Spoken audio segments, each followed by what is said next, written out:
Well, hey there. It sure feels good to be back on a bike. It's been 2 weeks since I rode a bike. Mrs. V and I just got back a day or so ago from 2 weeks away.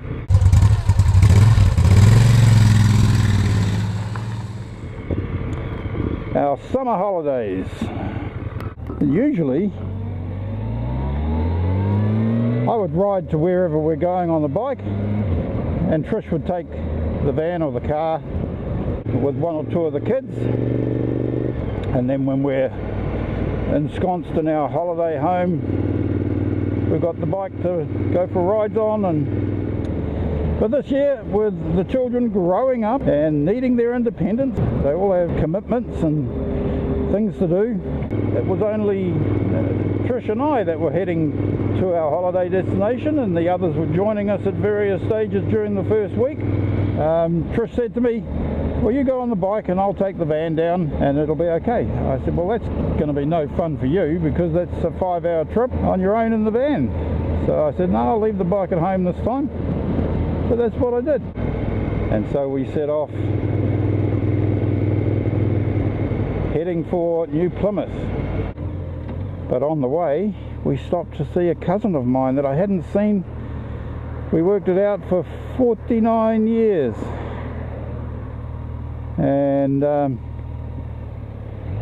she and her very nice husband and one of her sons that we met, they have a property outside of Hamilton and have a few alpacas, long-necked sheep. Oh, Bandit Nev reckons they've got the best sheep in Aussie. We'll beat these, Bandit Nev. Oh, they would love that. Beautiful eyes, eh? I have eyelashes that teenage girls would die to have. Oh my goodness. I like the way Savannah keeps looking up at you, Marty. Like, thanks. So funny because they'll look at the apple tree and they'll look at the apple and they'll look at you. So that was a lot of fun catching up with my cousin and feeding those alpacas. So we carried on then to New Plymouth, where our daughter and the 2 grandkids arrived later in the day, along with 2 friends of ours who came and spent a couple of days with us, and our oldest son arrived as well. And on New Year's Eve we went down to see the Festival of Lights, and a thing that happens every year in New Plymouth over the Christmas January time. And that was a lot of fun as well. Back home to see the new year in.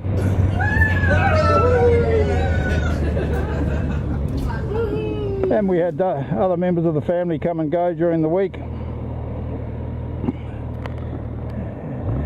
And we managed to explore a lot of New Plymouth.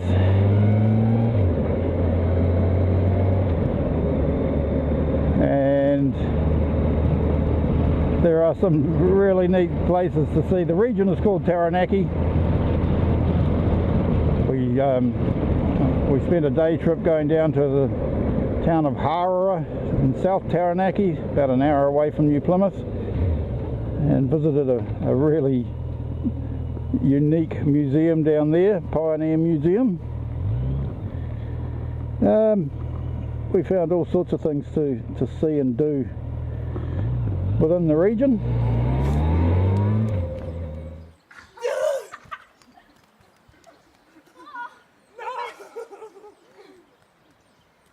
Did you get that point? Huh? You got that point? No. Myself? Yeah.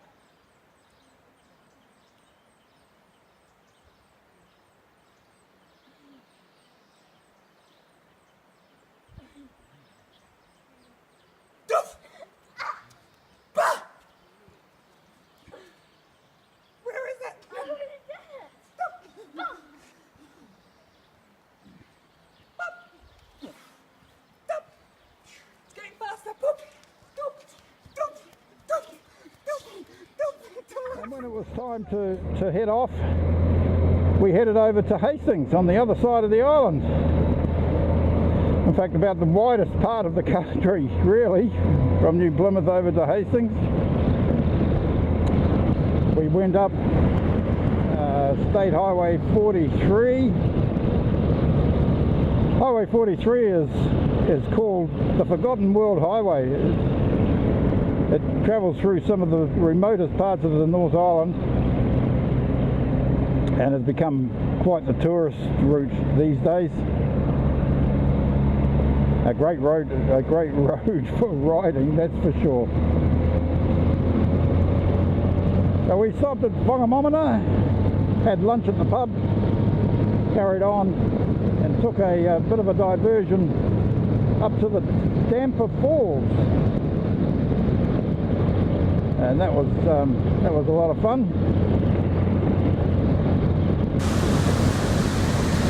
And then carried on, eventually making it over to Hastings after about 11 and a half hours, I think I worked it out on the road, but that was due to all the stops we made.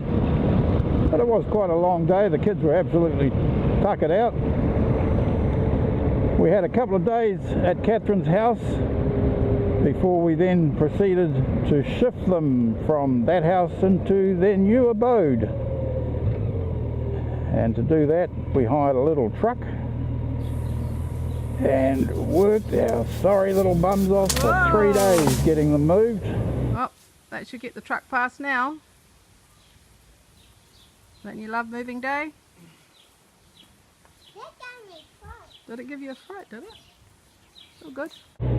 Got most of it done on the first day. We didn't get possession of the new place until in the afternoon on the first day, so we got the piano and all the heavy stuff moved that day. Next day was finishing off.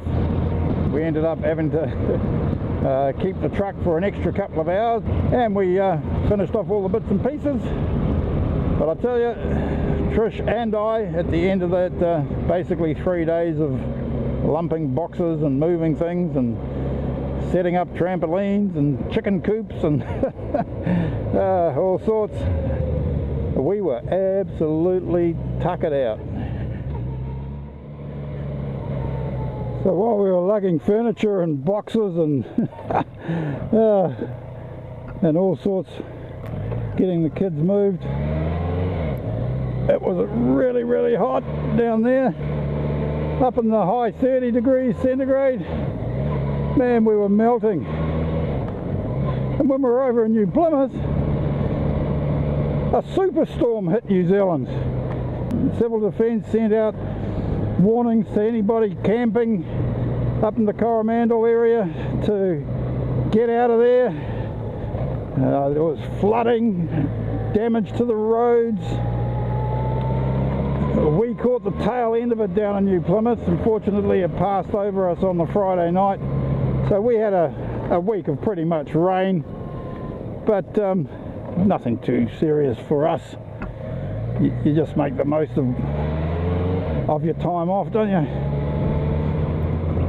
So they're all settled into their new home. Usual teething problems that you have when you go into a new place. So we left Hastings at about 4 o'clock on the Thursday afternoon and arrived home to an empty house. Now into the new year, 2018. I'm hoping everybody has a great New Year's, a profitable and healthy 2018. I know some of my YouTube friends are in the depths of minus 18, minus 22. I saw Filthy French Fry put up on his Instagram thing. Oh goodness, I can't. That's colder than a deep freeze.